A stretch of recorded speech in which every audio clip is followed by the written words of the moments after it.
Hi, it's Jim from Animal Ability and fitness contributor for Wild Warrior Nutrition.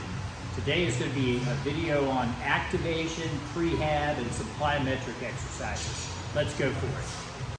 Okay, we're starting with mini band scapula retraction. You just throw the mini band around your arms just above the elbows towards your hands and retract your shoulder blades back until the mini band is against your chest. And then here we go with a rotation retraction. You can wrap the mini band so that it's like in a loop around your hands, crossed in the middle, and then just retract your hands as you rotate back. Now this one is a banded chicken wing. Doing one arm at a time. Put your hand behind your back, thus the name chicken wing, and retract back and protract forward. Good shoulder blade activation exercise here. Getting the rhomboids. Now this is a plyometric. This is a reverse throw.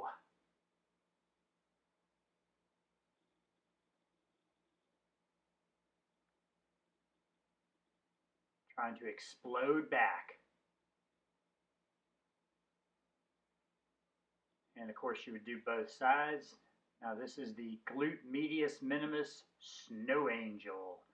Knees are slightly bent, heels are out, toes are in.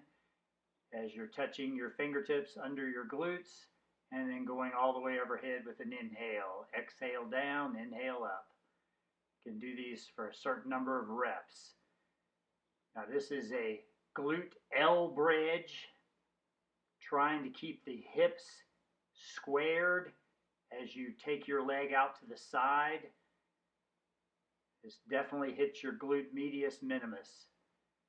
Just want to do a few reps each side, 5, probably no more than 10, unless you're using it as an exercise in and of itself, which would be after other glute exercises.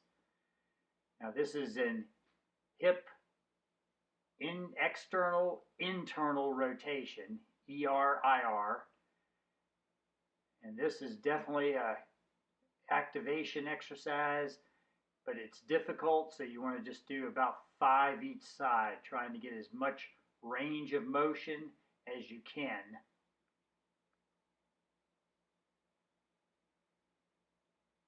Now this is a very hard exercise. You're going up onto a plate, down, lateral, up, down. Try to do 20 seconds each foot if can. Plyometric, depth drop, jump onto the box, vertical from the top of the box, which absorbs your force. So it makes it a little harder to get a decent vertical when you hit the top of the box. Boom!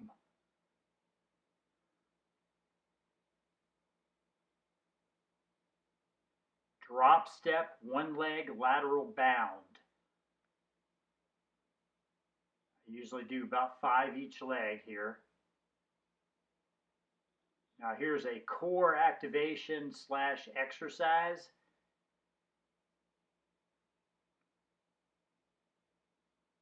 You're in a upside down bird dog while pressing a kettlebell. Trying to keep your body steady. I'll go ahead and do the other side so you can see it from a different angle.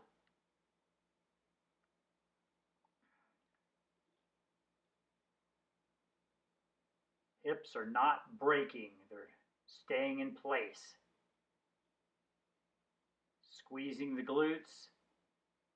Now here we go with finger extension bands, which you can use with the rings in or out. When you have the rings in, you're putting your fingers in the rings.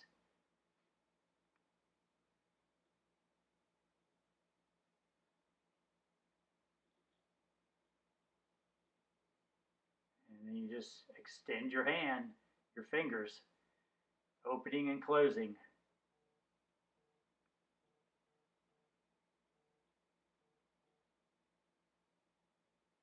Then you can turn it around use it the other way. I'll show you on the other hand. So this is very, very good for a different kind of extension with your fingers. It puts your fingers in a slightly different position. Just strengthens different areas in your forearms, or different angles of the muscle, I should say.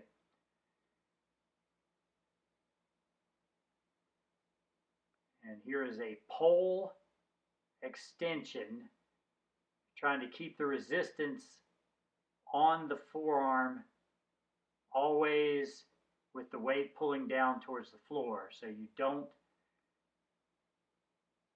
rotate the pole, you move your body, trying to keep the pole fairly level. This is what you don't do. No, not good. Walk in and out. It looks stupid, but it definitely works, especially if you put a weight on the end. Now you can choke up if it's too hard, even with the PVC pipe, because sometimes people have trouble with that movement in the wrist.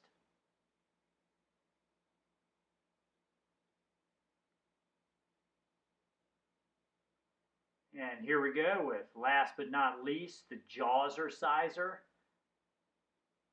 Place this in your mouth and just bite down over and over and over. The number of reps is up to you, arbitrary. And you can do the isometric hold. That's it.